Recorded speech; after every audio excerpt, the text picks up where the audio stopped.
Hi friends, welcome to my channel. आशा कर समस्ते भले थे। आज चलते जावा नुआ प्रकार बिरियानी खायापी। आप तो लक्ष्मी बिरियानी खाई, हैदराबादी बिरियानी खाई, बट आज चलते साउथ इंडियन स्टाइल बिरियानी खावाई। से आम जा पहुँचलु जागमरा स्क्वायर थी डोनी बिरियानी रेस्टोरेंट रे, जार आम्बियंस तो पूरा मस्त था।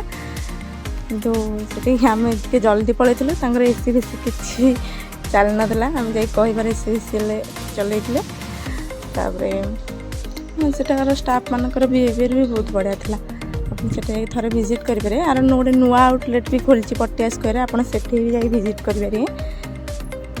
आउ सबुठ डिसअपॉइंटेड जो मेनू एत अपरिष्कार था कहवा कथा नहीं, बहुत अपरिष्कार था मेनूटा।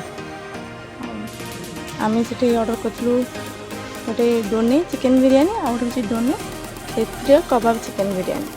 तार गोटे प्राइस था 199 टଙ୍କା, आउ गोटे रखा 258। प्राइस हिसाब से ठीक ठाक थिला।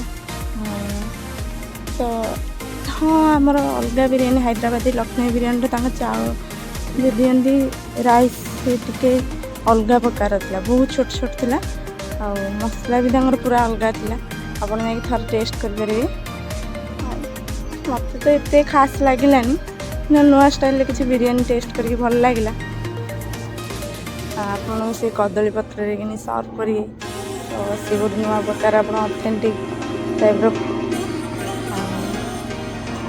आप गोटे थर जा विजिट करें। किंतु मत पर्सनाली मत से भल लगलानी ना बिरियानी। से दिन इंडिया अफगानिस्तान मैच चलता, आम लगे देखिए बस बिरियानी खाऊँ। किसी भी कहूँ एत लोक भी नथिले से रेस्टोरेंट रे। आम जल्दी जाइए बहुत ही से 7टा पाखापाखि तो आम से टाइम में जाइए। बहुत ही लोक नथिले से मत डोनी चिकेन बिरियानी अपेक्षा डोनी क्षेत्रीय कबाब चिकेन बिरियानी बहुत बढ़िया था। मत से टेस्ट लगला। गोटे थर जा विजिट करके आसपारे। आमती लगला मत कमेंट रे जनइबे।